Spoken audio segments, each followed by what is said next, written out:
Welcome back on this Friday night doubleheader. I am delighted to welcome back two extremely important guests. We've got Larry Klayman and Laura Loomer, two powerhouses. How are you guys doing tonight? We're doing well. We're ready to rock and roll. Yeah. Great. Bake and bake.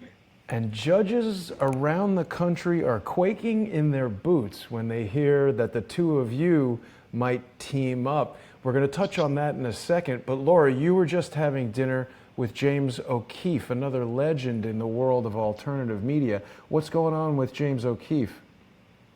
Well, James and I are very good friends. I used to work for James, actually, when I was an undercover journalist at Veritas, and we were just catching up, talking about James Comey's downfall and,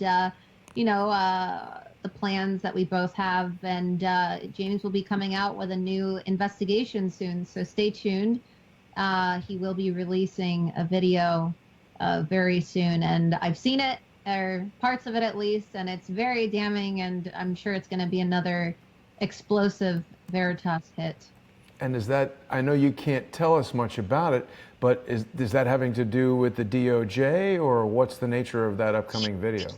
About what it concerns, but it's definitely going to, blow some minds, as all Veritas videos do. Right. And of course, Laura, just the other day, you and I were over here at Barnes & Noble. You had an incredible encounter with Mr. Comey. Just going to play that for everybody here real quick. Hey, Mr. Comey. Hey, how is it ethical to brief the President of the United States on an unverifiable and salacious dossier? And how is it ethical leadership to not tell him that his political opposition, Hillary Clinton, paid for that? You didn't disclose that information. Why didn't you disclose to President Trump that his opposition paid for the nuts when Laura started questioning James Comey about the ethics of not telling Donald Trump that the salacious dossier came from the Clinton Foundation, essentially the Clinton campaign. You were kind of rushed out of there, Laura, but I mean, that was classic Loomer right there. James Comey had nothing to say but stand there and look dopey. Yeah, well, I just find it to be hilarious because here James Comey is, and he thought that he was going to have a super successful book tour. And the same day that James Comey launched his book, when we showed up to Barnes & Noble, 11 lawmakers in Congress filed a criminal referral against him and delivered it to the desk of the Attorney General, Jeff Sessions, calling for him and many others, many of his associates, Hillary Clinton, Loretta Lynch, Andrew McCabe, Strauss, Page, to be prosecuted.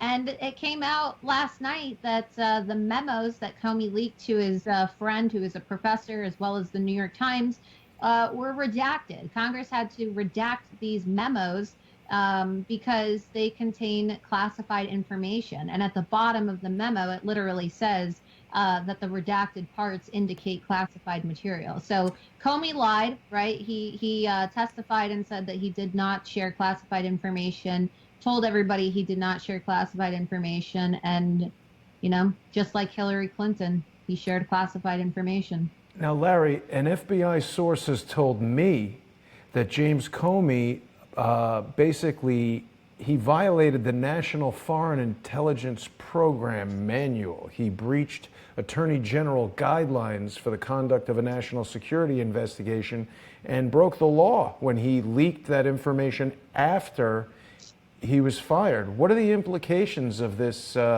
referral to the... That's right. I don't take much in terms of what's going to happen. I mean, it's more for show, not for dough. You've got congressmen making referrals. We've gone back 20, 30 years. Nothing's ever happened. I took action when I was running Judicial Watch, now Freedom Watch. We have to take matters into our own legal hands. Laura's doing that by challenging Comey. In public, you were there, Jason. We're getting the word out. But we need a special counsel, and that's why, without my harping on it too much, I've actually put myself forward, and I hope people will go to freedomwatchusa.org, sign the petition. We've got about 22,000 signatures at this point and growing daily. And the president needs to take control. He's the head of the executive branch. These clowns up on Capitol Hill, I mean, they can make a lot of waves and get on Hannity and Fox News and whatever and get reelected and raise money. But in the end, they don't do anything. And of course, Sessions is inert. He's under investigation by Mueller himself for alleged Russian collusion, however ridiculous that is. But he takes it seriously, and he's buried his head in the sand. And just this afternoon, as we were talking about before the show, he's now threatened to resign if Trump does the right thing and fires Deputy Attorney General Rosenstein. Let's hope that happens and we get rid of both of them. But nothing's going to happen at the Justice Department. I'm really disgusted as a former alumnus that it's turned into a cesspool of corruption.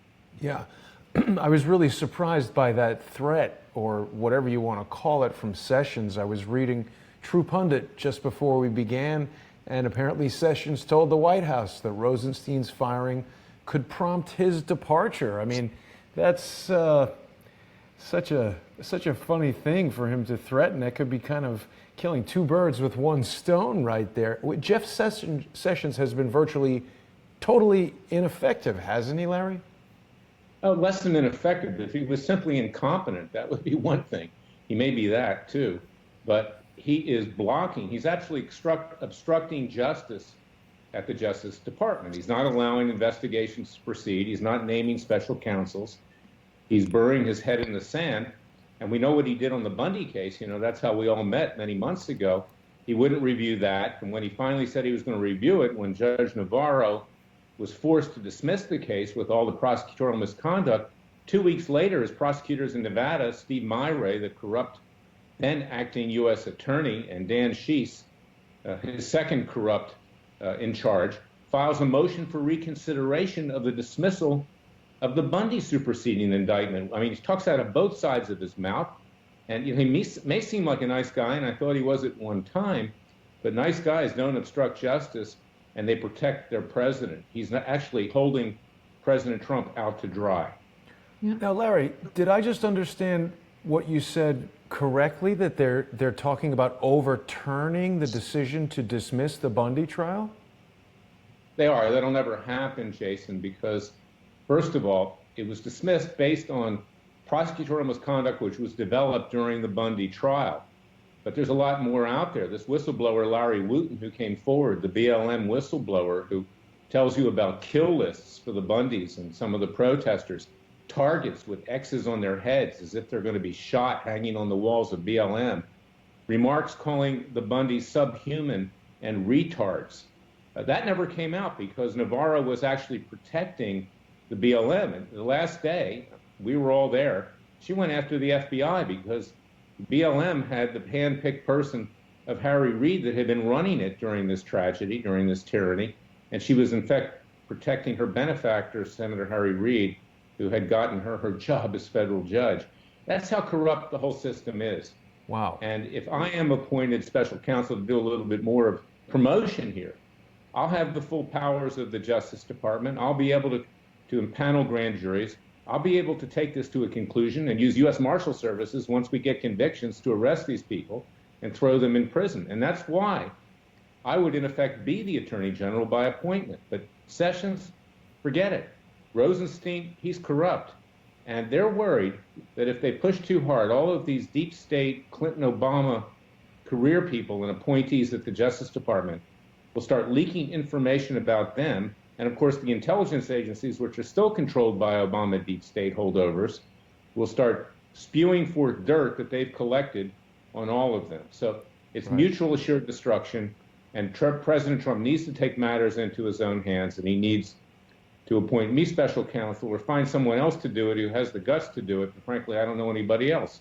Yeah, and I don't consider it self-promotion, Larry. I want everybody to go to freedomwatchusa.org, read what's written there, and make the decision to sign the petition. We need somebody serious in there like Larry, somebody who is not afraid to do what's right, and somebody who is not beholden to this deep state situation. I think it's even more serious than most people realize. This is like a completely unprecedented thing in the history of our country. And you just brought up Rod Rosenstein, Larry. This is a very important player in this entire matter. I wanted to ask both of you guys, you know, Rod Rosenstein's wife worked in the Clinton Department of Justice, Rosenstein was involved in the whole Travelgate investigation. Of course, the Clintons were never found guilty for that, although an innocent government employee's life was ruined over the legal fees he had to pay defending himself. He was ultimately found not guilty, but he lost all his money. He was dragged through the dirt. Rosenstein did nothing about Bill Clinton receiving tons of money from what is essentially a fraudulent university, this laureate situation, but they were super aggressive in going after the Trump university. And of course, Rosenstein's role in the whole Ramboxy deal, that fraudulent Indian pharmaceutical company that was used to basically sell useless, untested, and possibly harmful pharmaceuticals to HIV and AIDS sufferers in Africa, something that the Clinton Foundation was never legally organized to do. And this is just the tip of the iceberg, as you would say. Rosenstein is a disaster. Why did Trump put him there? Understand this type of animal. Okay, you understand it. Laura understands it. We're taking them on. Laura's being very courageous and doing what she's doing. You, others. But these are people who go along to get along. They have to scratch the backs of the establishments of both political parties. Rosenstein was the former U.S. Attorney for the District of Maryland, first appointed by George W. Bush, reappointed by Barack Obama. Mueller himself has been appointed by both Democrat and Republican establishment presidents to his posts. They don't ever want to offend anyone in the establishment, but they'll go after people who aren't the establishment. And of course, President Trump is not the establishment. In fact, he's an anathema. He's a threat to the establishment of both political parties. And there was an article yesterday that the Republicans are undecided, this establishment in Congress, as to whether they're going to support President Trump if he runs for re-election. There are Republicans now who are proposing a legislation, including Lindsey Graham and others, that you can't fire Mueller unless you go to some corrupt federal judge to put Mueller back in place. You know, this is what we're dealing with. And the Democrat and Republican parties are flip sides of the same coin. One is left, one purports to be right. But they're both part of an elite that cashes in at the registers of Washington, D.C., that makes money, that has power. They have lunch together. They go to soirees in Georgetown and elsewhere. It's one giant party. It's a corrupt party, but no pun intended. Right. There used to be a Russian comedian, I think it was Yakov Smirnov, Jewish, by the way, who they asked him why he came to the United States. And he says, well, in the United States, you know, you can get invited to parties, but in the Soviet Union, the party comes to you. Well, I think we've got it both ways in Washington these days, and we're getting it up the rear end, to put it mildly. The country's going down the drain with this party that's going on there. But Trump is being effective, actually. There was just an announcement today that North Korea is going to suspend nuclear missile tests, and they're closing nuclear missile testing sites. I mean, this is an unprecedented positive development in this volatile region of the world. Laura, you've been right there, front and center, exposing corruption like crazy, and you've met with legal resistance. What's happening with that thing in Florida? Well, before I go on, I mean, you mentioned North Korea. The thing about the left is they would honestly rather see nuclear war with North Korea than admit that Donald Trump is doing good things for this country. That's the left for you, all right? So, you know, the left right now, Donald Trump is probably the only president in U.S. history that is like, engaged in peaceful dialogue with Kim Jong-un and talked about or even moved close to the denuclearization of North Korea. And what is the left doing? Instead of cooperating and giving him props and supporting him in his efforts, they're trying to destroy him. They're trying to sabotage him. They're literally more concerned with partisan politics than the greater good of humanity. And I think that's what you have to understand about the left is it's not even an issue between the right and the left anymore. It's right and wrong. Absolutely. So, that's a great way of putting it. But there is a war between the right and the left, and one of us is going to win and the other is going to lose. And we're making sure, the three of us, as well as our so-called comrades, that we win.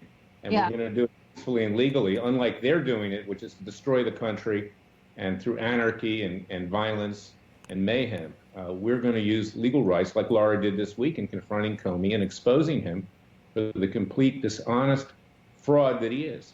Right. And going on what you asked about Florida, about, I don't know, what was it, 3 weeks ago or so, I was covering the North Solomon trial in Orlando, Yes. and of course, found not guilty, even though the jury foreman came forward and said that they knew that she was guilty in aiding her husband in committing the ISIS attack, but they couldn't give her a guilty verdict because the FBI screwed everything up as they always do, and they withheld evidence. Key evidence which showed that Omar Mateen's father was an FBI informant during the time of the shooting, while also being an active supporter of the Taliban. How does that happen? Wow. I don't know, but that happened under James Comey's leadership at the FBI. So, maybe another question for someone to ask Comey. But the judge, Judge Byron, he is an Obama-appointed judge, and he stripped me of my media credentials because I confronted Noor Solomon's family outside of the courthouse and asked them if they would denounce jihad, and they refused. And then on top of that, they pretty much gave me a paper arrest and banned me from the courthouse and told me that if I ever come back to the Orlando courthouse, I will be arrested for trespassing. What? Which was a violation of my rights. And so then Larry's going to represent me. But they're out of control. These judges, especially these Obama judges, they think they can just get away with anything. Well, they're the worst. ridiculous. I mean, I always say that when the revolution breaks out, and I say this figuratively, the judges should be the first to be taken to the guillotines, because they're the ones that are there to protect us from the tyranny of the other two branches of government and ourselves. And they're basically bought and paid for by the politicians that got them their jobs. They're just simply a rubber stamp. There was a judge yesterday in Massachusetts, her last name begins with a G, Gertner, something to that effect, and she issued some bizarre statement that Mueller didn't do anything wrong in a case that she had years ago. She found some way to do that. Well, guess who appointed her? Bill Clinton. I mean, this is what we're going through today. Yesterday, our favorite, Amy Berman Jackson, in the district court in Washington, D.C., again denies bail to Paul Manafort and suggests that Mueller did not exceed the scope of his mandate when he indicted Manafort. She's a complete political hack. I've been in front of her. I had her for a case involving, and I still do, Hillary Clinton, wrongful death for exposing the whereabouts of Ty Woods and Sean Smith, the sons of Patricia Smith and Charles Woods, who died with Ambassador Chris Stevens at Benghazi. By using that private email server that was hacked, the terrorists were able to find out where they were and killed them. And this judge dismissed this case, which also contained a defamation count, on the eve of Memorial Day, during the election period, to make a point to Hillary to say, hey, I'm with you, and if you win, maybe you'll give me a higher appointment. I mean, this is the way it works with these judges. And that's why I started Judicial Watch many years ago. It's why I do what I do at Freedom Watch, because it really offends me as someone who believes, in theory, in the legal system, not the way it's being run today, that these judges have sold out the American people, and they've become just like the yes men of King George III in the days leading up to the revolution. They need to be legally dealt with. And we can get into why they're not dealt with if you want, Jason, but the system that's set up is the judges sit in judgment of other judges, and that's why these corrupt judges continue to march on. You know, Larry, it's so important that people understand what's going on with Freedom Watch and that they go to freedomwatchusa.org, because, I mean, what you're describing, it's not just disgusting, it's frankly, it's scary. I mean, our country is literally being controlled by criminals. The show I did just earlier today featured Pete Santilli talking about how the FBI and various operatives who were very probably paid to disrupt Pete's activities resulted in him landing in jail. And it seems quite clear that they wanted to shut down Pete's reporting on Benghazi, 9/11, everything that was going on with the Bundys over there. So we're really in a very dangerous and unprecedented time in history as far as what the people in power are able to do to suppress. I mean, you know, obviously the freedom of the press is not just some fun and funny thing. When Laura and I go over to talk to James Comey, there's nobody in there actually asking him any real questions except for Laura, and she was ejected. She's also being maligned. Right now, Raw Story, which is maybe raw garbage, is saying that right-wing conspiracy theorist is kicked out of the Comey book signing after screaming he'll get locked up. Well, Laura, I don't know if that's a conspiracy theory. He may, in fact, get locked up. And it may sound so cool, though. Like, they don't understand. They're trying to attack me with that title. But when they say, oh, some girl got kicked out of James Comey's event for telling him he's going to get locked up, I mean, God, they're just... You remember the famous line of Woody Allen when he asks, is sex dirty? And the response is, only if you're doing it right. People used to ask me, is there a vast right-wing conspiracy? And during the Clinton years, and I say, only if we're doing it right. And what Laura did has to be done. Conspiracies are only about two people working in concert to commit a crime. My God, you've got many more than that on the left. So I think it's an honor to be called a conspiracy theorist. And there are many people, libertarians, and even some that are liberals, who will subscribe to the corruption of the Clintons, Obama, Soros, and the rest. I was out at the Bundy Ranch this week for a couple days. We were talking about future legal strategy and such. And also, Ryan Bundy is running for governor, which is great. I personally endorse him in that, because if he becomes governor, and I think he has a good chance of winning, we can set straight this land grab of the federal government throughout the West and clear up a lot of other issues. But they were showing me, I went around and we looked at what was going on during the days leading up to the successful standoff. And poor Pete Santilli, he didn't block a convoy. He was charged with obstruction of justice because he put his car in a certain place and he was set up, and BLM and the FBI claimed that he was impeding their attempts to harm the Bundys. That's my interpretation, and it's a fact, and also to seize their cattle.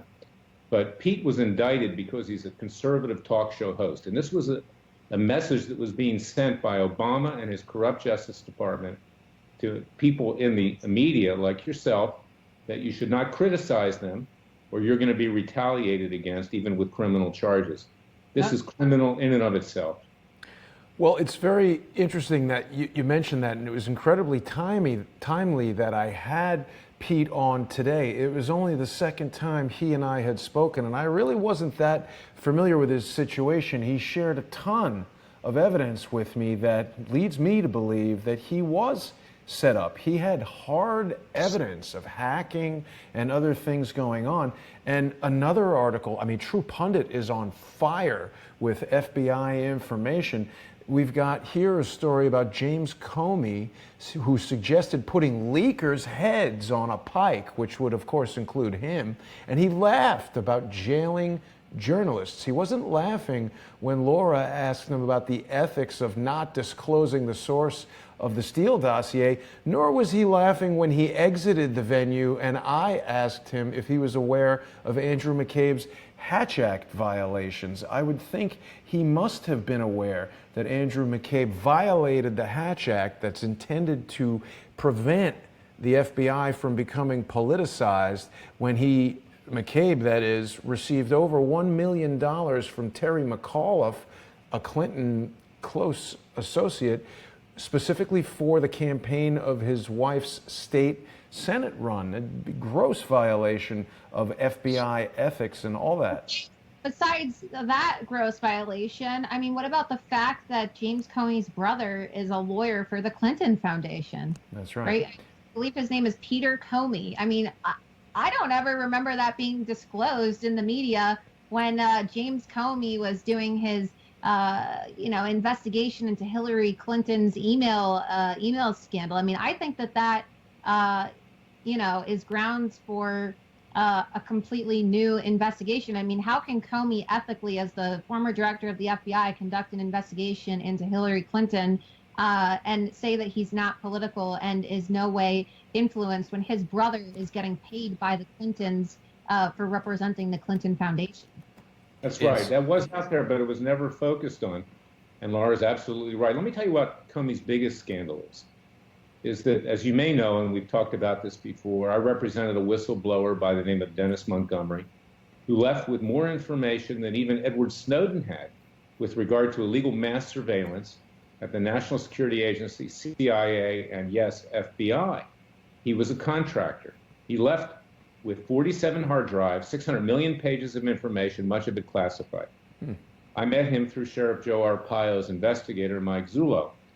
I wanted to bring him in from the cold, in effect. And I took him to the only person who I trust in Washington, Judge Royce Lamberth, who made a lot of good decisions on my behalf during the 1990s with regard to the Clintons. And we then went to James Comey through the general counsel of Comey at the FBI. Lamberth knew James Baker, the general counsel. So we took Montgomery there and we said, look, the Supreme Court justices, including the Chief Justice, are being surveilled.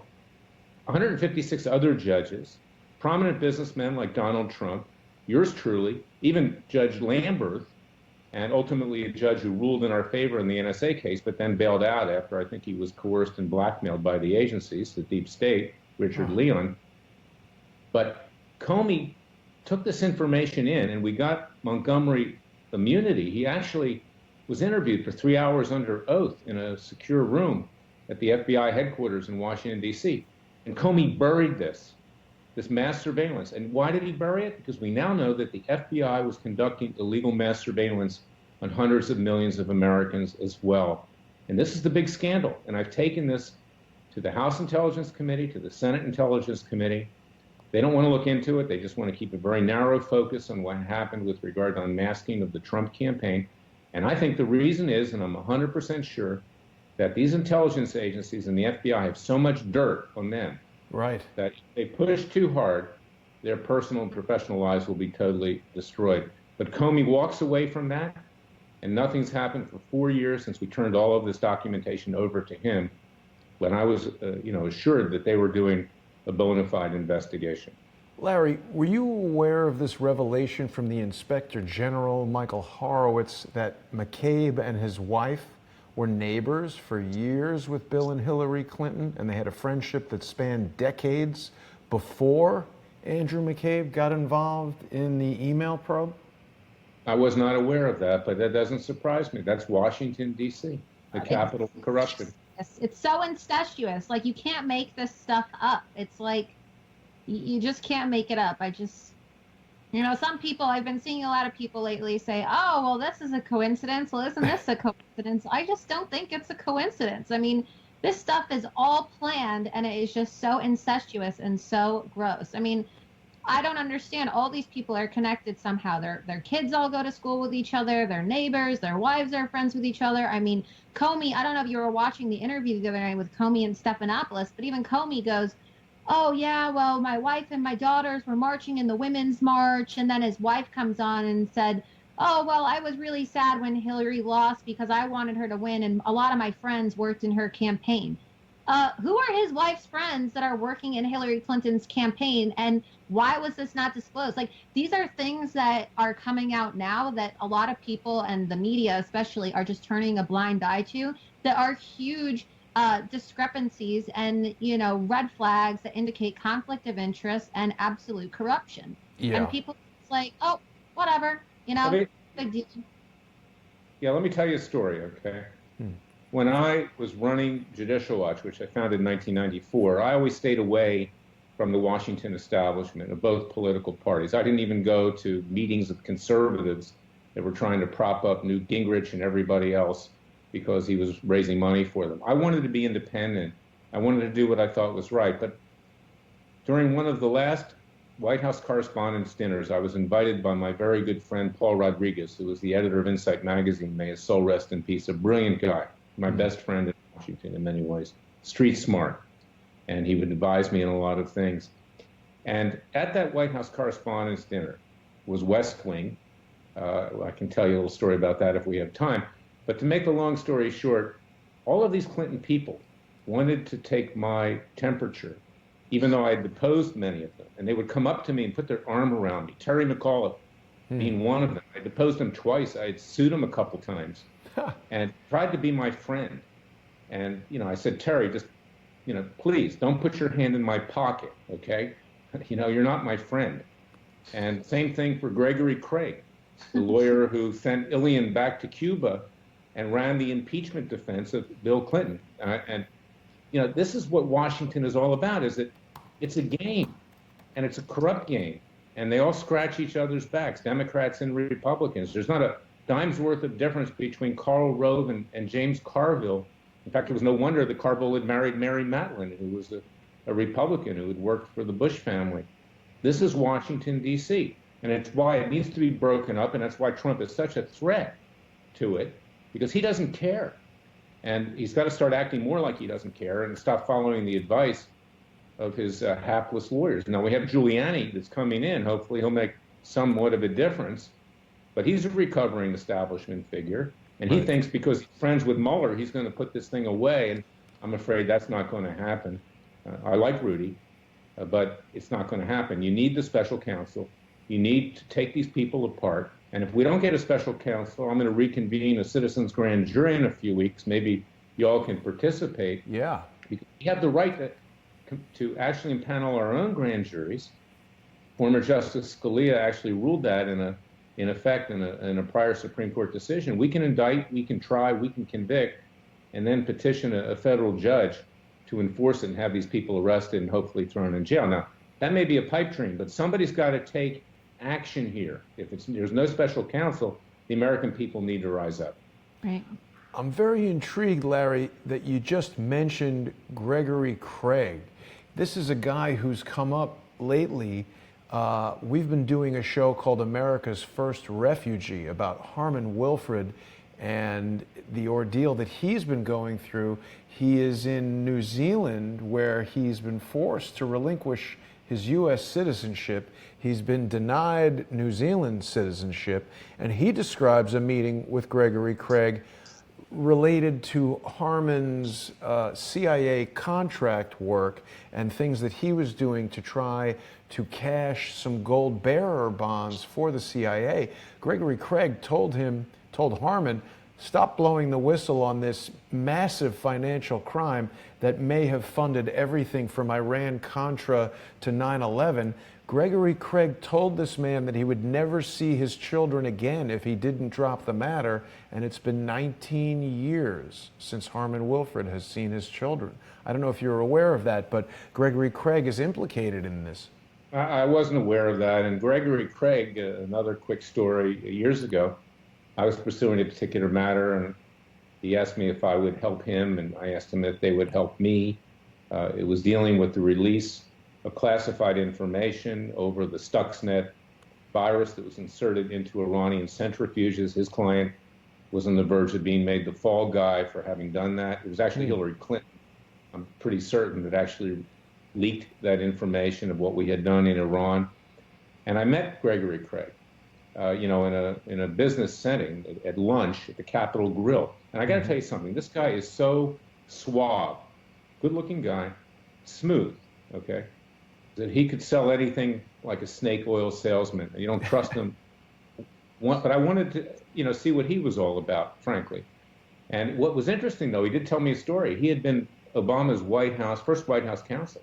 And he said, I quit. And I said, why did you quit? By the way, never trust anybody with two first names as their names.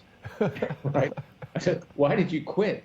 He said, because Obama is so arrogant that he would not take any advice from his own lawyer. And I said, do you think it was because you weren't of his race? And he said, yeah, I think I was shut out because of that. He was actually very candid about that. Wow. But, the guy he's evil, okay? But he's the one that sent Ilian back to Cuba. He represented the National Council of Churches, which is essentially a communist organization. And while we're on the subject of arrogance, I want to come back to Andrew McCabe. Apparently, it's just come out that he is going to sue the Trump administration for defamation and wrongful termination. This is the same jackass who basically pushed Robin Gritz out of the FBI and has engaged in cover-ups and obstructions of justice. He's got to be crazy. How could he be threatening such action? These things it's great though. It's honestly great if you think about it, because discovery is a wonderful thing. And if these people are really honestly going to sue, just like the Democratic Party announced today that they're going to sue for conspiracy during the election, they're just opening themselves up to more controversy because, of discovery. I mean, you know about this more than I do, Larry, but I think that they're really going to screw themselves over. I think their hubris is really going to be the death of all of them. Because when this information comes out, they're just going to be exposed, just like Comey was exposed last night. Well, they did this, Laura, because they want to keep the Russian collusion narrative going right through the midterm elections, right up to the year 2020. Believe me, the way things move in district court in New York City or in Washington, D.C., this case was filed in the Southern District of New York, it'll be 10 years before this case is decided. And what will happen? What will happen, you're right, is what usually happens when the Council for American Islamic Relations decides they're going to sue somebody because we stand up to them and their connections to terrorist organizations. Once you get into discovery and you find out that they're taking money from terrorist organizations, they dismiss the case. So once you find out that Tom Perez, the head of the Democratic National Committee, is probably also aligned with terrorists because he's aligned himself with Keith Ellison, who's a card-carrying member of the Nation of Islam, I think they'll probably be running for the exits. But they're going to have fun in the interim, and they're going to use this to raise money, and they're going to use this to keep the narrative going against Trump, even then in the unlikely event Trump breaks free of Mueller and his corrupt leftist prosecutors. Right. And CARE, of course, came up in our conversation the last time we all got together and spoke about the situation with, what was going on there in Florida, Laura. You suspect that CARE was paying the legal fees for what's her name again? Or Solomon. Yeah, I mean, look, they're one of the family representatives. His name is Ahmed Badir. He used to work for CARE, but I believe he stopped working for them during the Holy Land trial when, they were found to be a state sponsor of terrorism. And they were obviously found to be supporting Hamas, and that's why they are now listed as an official terrorist organization in UAE. But of course, under Obama refused to recognize CARE as a designated terrorist organization. Wow. Which kind of is funny, right? Because a Muslim region, right, a Muslim majority nation recognizes CARE as a terrorist organization, but our own country won't. I mean, that just shows you these people are so deep in the pockets of the Democratic Party and a lot of these people who they donate money to.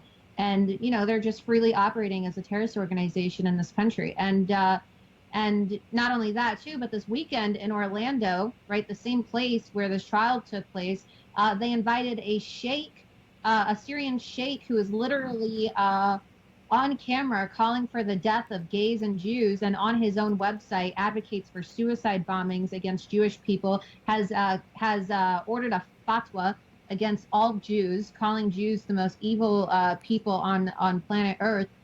He was given a visa and was invited to come to Orlando and speak at a middle school by a lot of different Islamic organizations. His name is Sheikh Al-Nabulsi, and of course he's verified on Twitter, right? So you're not allowed to criticize Islam and be verified on Twitter, but you're allowed to be an Islamic terrorist and be verified on Twitter.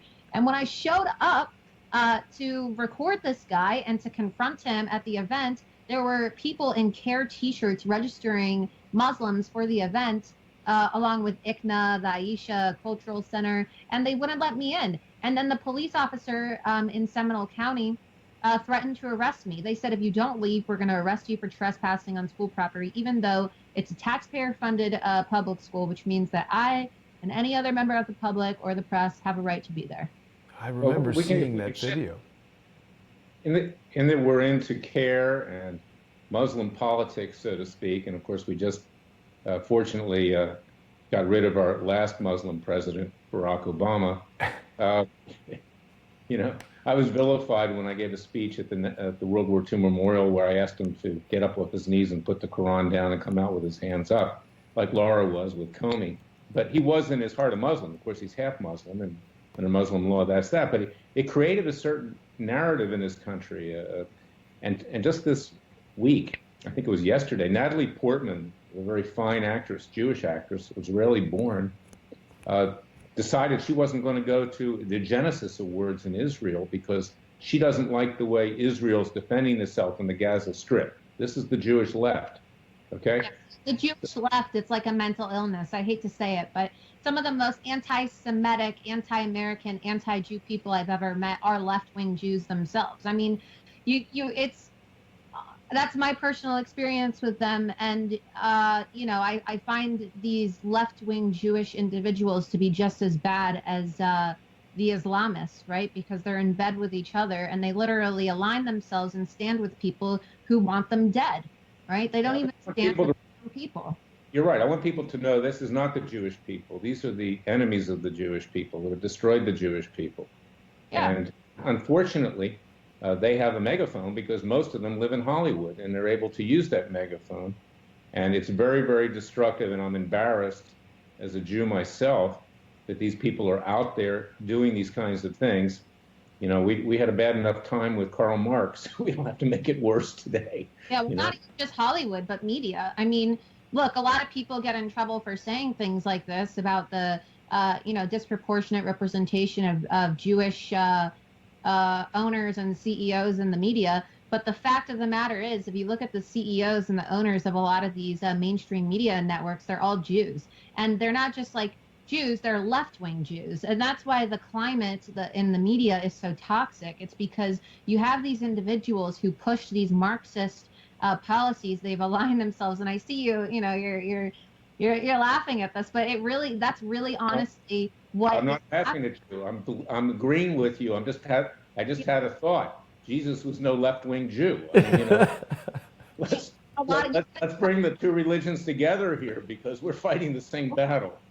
You get in trouble if you bring this stuff up if you dare mention the Jewish influence in the media. But that's also a reason why there's so much anti-Semitism that's actually increasing. We're seeing like a wave increasing of anti-Semitism across the country and Europe. And I hate to say it, but it's because of groups like the ADL and a lot of these left-wing Jewish owners that anti-Semitism is spreading, because their policies and the stuff that they're pushing through the media, through Hollywood, and through their positions of power is so toxic that it's making people hate them. And then you have extremist organizations that then view those Jewish influencers as the representatives for the entire Jewish community. And that's why there's recently so many negative stereotypes about Jewish people. And, all three of us are Jews.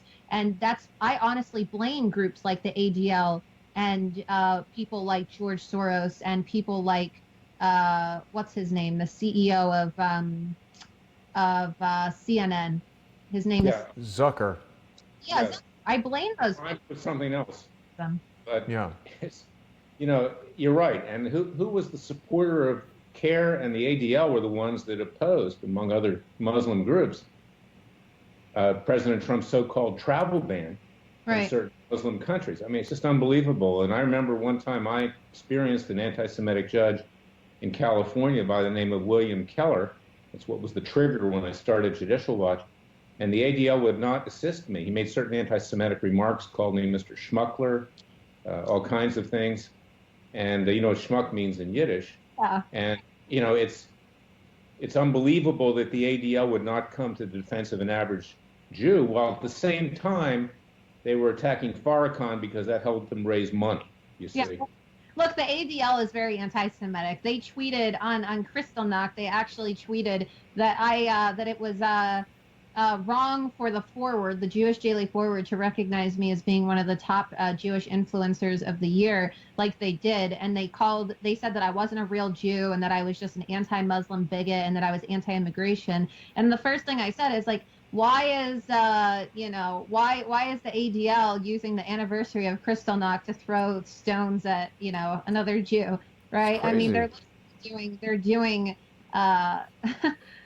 They say that they're against the defamation of Jewish people, but all they do is just defame Jewish people who don't agree with them. It's like most Jewish people don't agree with them, and Israel has the same problem because they're very destructive of what's going on in Israel today. And you've got El Haaretz, the newspaper, and others. You've got a situation in South Tel Aviv. They're being overrun by people from Eritrea and elsewhere rape, everything else. They can't get rid of these people because the Jewish left says it's not right if they get deported. I mean, it's just unbelievable.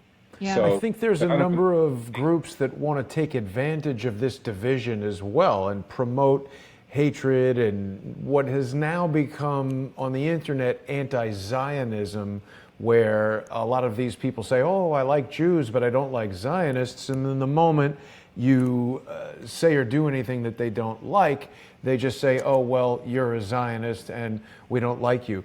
Laura's got to go very soon, so I just want to briefly bring you guys back to this Andrew McCabe, and you were talking about care and discovery and all that.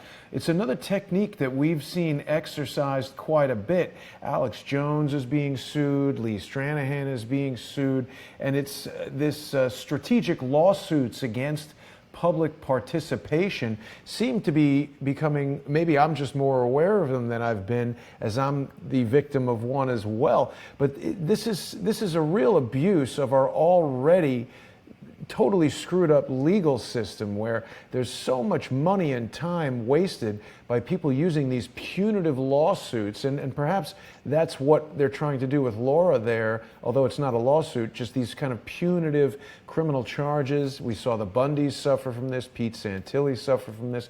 What do you guys think about this?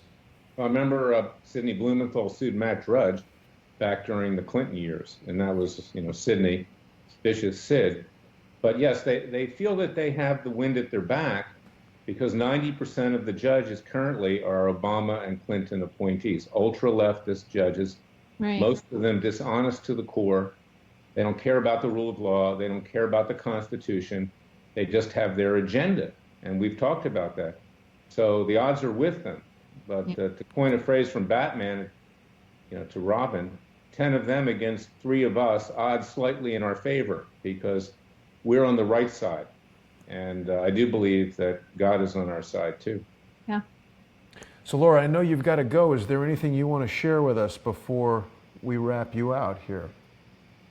That's pretty much it. I just wanted to take the time to also thank both of you. I wanted to thank Larry for, of course, assisting me and representing me in this case in Orlando, and being there to support me. And then of course I wanted to thank you as well for being there. You showed up to the Comey event when I told you that I was going to be there. You filmed it for me, and of course you put that great video together. So I love both of you guys. You guys are great. It's always a pleasure coming on the show and talking. It's mutual. Thanks so much, Laura. Yeah, the feeling is we can't mutual. be afraid, guys. We can't be afraid. Because if we're afraid, we're going to lose our country, and neither of you are afraid, and it's quite exceptional. I think Laura is definitely a role model for women everywhere. She's bold, she's fearless, she goes in there and she confronts Comey. She doesn't back down to huge police officers that grab her and do all kinds of things that they shouldn't be doing. Laura, I'm so pleased for the success that you're having. Rush Limbaugh mentioned you today, and it's just onward and upward for Laura Loomer. Thank you. I appreciate it.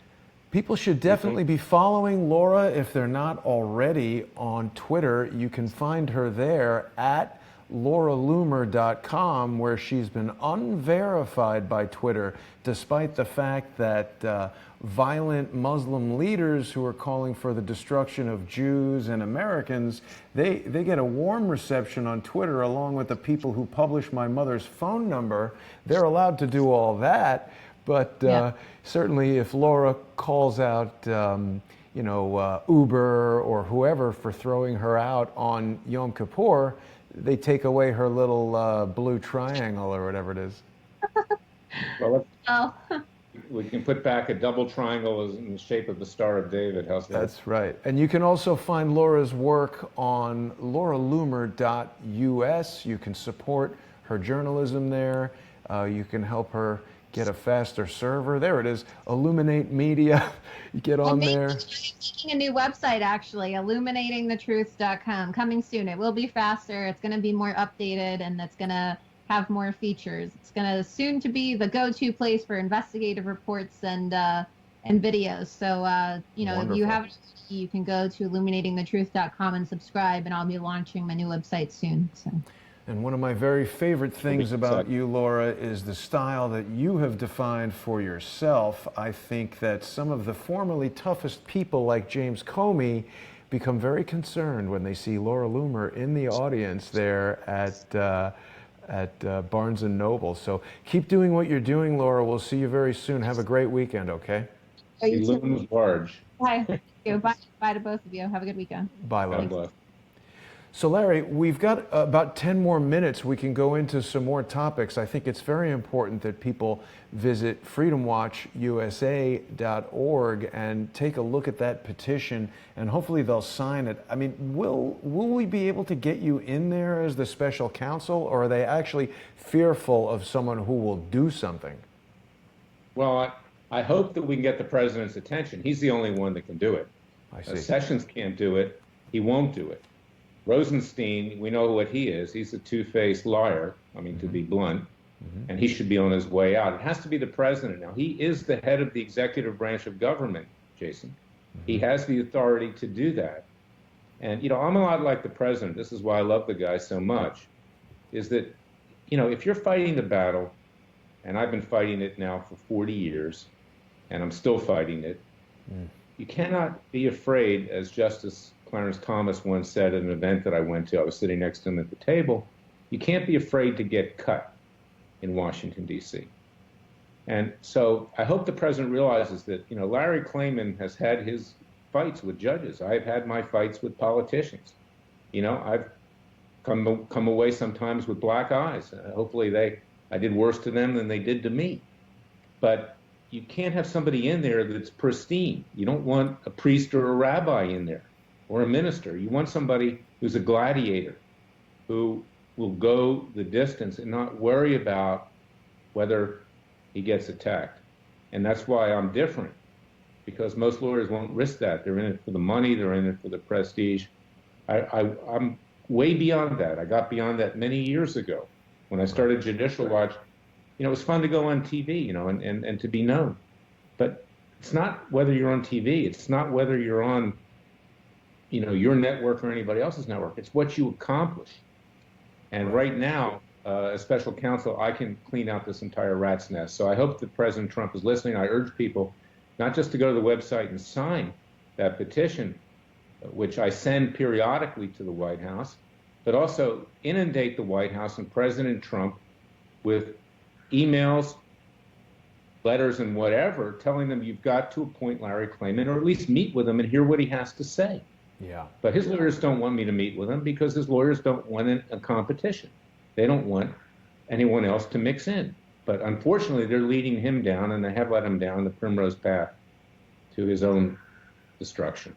We should also remind people, Larry, that they can support your work at Freedom Watch by donating on freedomwatchusa.org. So in addition to signing the petition, it's important that we keep Freedom Watch financially healthy. So, Larry, I also want to talk a little bit about something you brought up earlier. Michael Cohen, Trump's former attorney, now seems to be in his own legal jeopardy. What are the implications of that for the president? And also, what about the whole attorney-client privilege and just raiding the guy's house? This is all, we're in uncharted waters, aren't we? This is part of the Orwellian police state that I had enjoined twice through Judge Leon, who later got, I think, compromised. But it's part of the violation, no respect for privacy rights, the Fourth Amendment, unreasonable searches and seizures.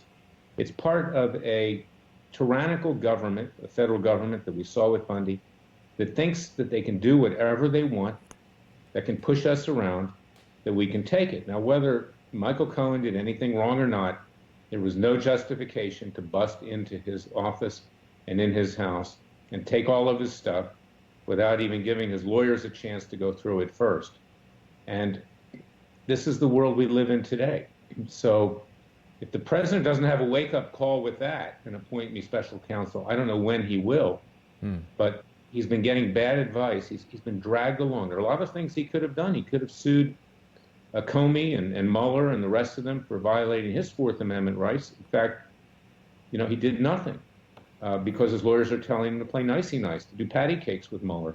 Well, you can't do that. And his instincts are good. You have to be on the offense to keep people away from you on the defense. And this is where I think I can add something to the mix. So I would send letters and emails to the White House asking the president to go to Freedom Watch's website at freedomwatchusa.org, see what the people are saying, see what his supporters are saying about why you need a special counsel and why you need somebody like Larry Klayman to help you do this job, because you're not going to do it through your attorney general and you're not going to do it through the deputy attorney general. They're worthless. They are. And you know, Larry, before we wrap it up, there's one thing I want to bring to your attention. I want to read you a short passage from Laura's new favorite book, written by Mr. Comey. He's talking in chapter 10, which he's ironically called Roadkill, about his time as a lawyer on the Whitewater investigation. And he says, I was a junior lawyer for the committee, still working at a Richmond law firm and charging the Senate by the hour. My focus was largely on the suicide of the former deputy White House counsel Vince Foster and the handling of documents in his office. But my role on the Whitewater committee was so minor and so short, I left the assignment when our son Colin died in August of 1995, that it seemed unlikely that that was the reason the senator wasn't returning my calls.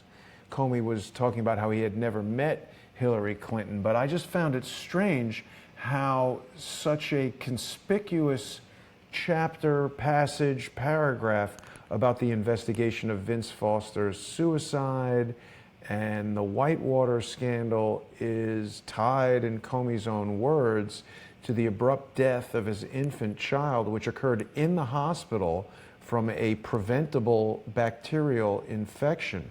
Obviously, connecting these events in any way would be purely speculative, but you spoke about someone being compromised, and I can't help but think that something like that would, of course, be a way that even the most honest man could be coerced into doing virtually anything. Of course, James. And many of them material witnesses. We know that lists of dead people were left on the chairs of Linda Tripp, two whistleblowers from the White House that I was representing that helped us uncover the first Hillary Clinton email scandal. And I know myself that my clients, my female clients, the Clinton women, Kathleen Willey and others, had their kids threatened. And my kids even came up. I had a young daughter that was born, and one of Clinton's lawyers referenced her name at a deposition once. He had no reason to know that name, and that was a veiled threat. And this is how they try to get to you through your kids. So this may have had a big impact on James Comey in taking the dive on the Hillary Clinton email investigation. It's not beyond the realm of possibility. I mean, certainly, if that speculative scenario were remotely true, it would be a way to maintain control over someone for the duration of their children's lives. We don't want to go too far down that rabbit hole, but Larry, I really have to thank you for joining me tonight. I really do want to encourage people to visit freedomwatchusa.org. Our country is in a desperate situation, and we need a bold man like Larry Klayman to step up and take over. As the special counsel, we see Robert Mueller, who was the FBI director from September 4th, 2001, I think for 12 years, wasn't he? The longest tenure since the notorious J. Edgar Hoover.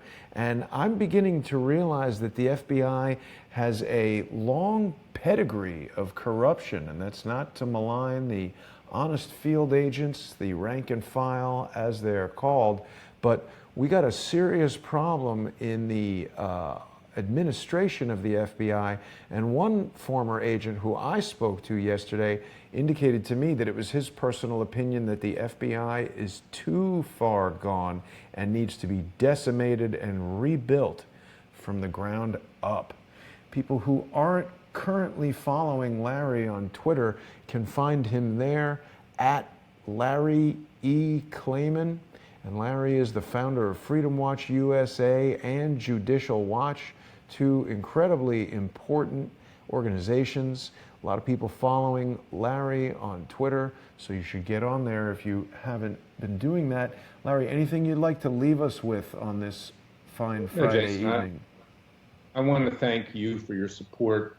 What you do is so vital because you allow me and others to get the truth out. It's not in any way watered down. You know, I watch Fox, but it's watered down on Fox.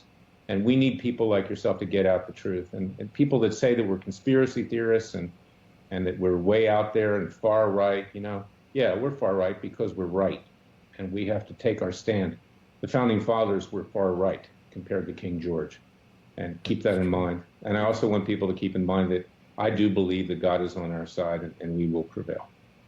Thank you, Larry. I appreciate that. And it is important that people who enjoy the type of information that Crowdsource the Truth is bringing you, you've got to become monthly sponsors on patreon.com/crowdsourcethetruth.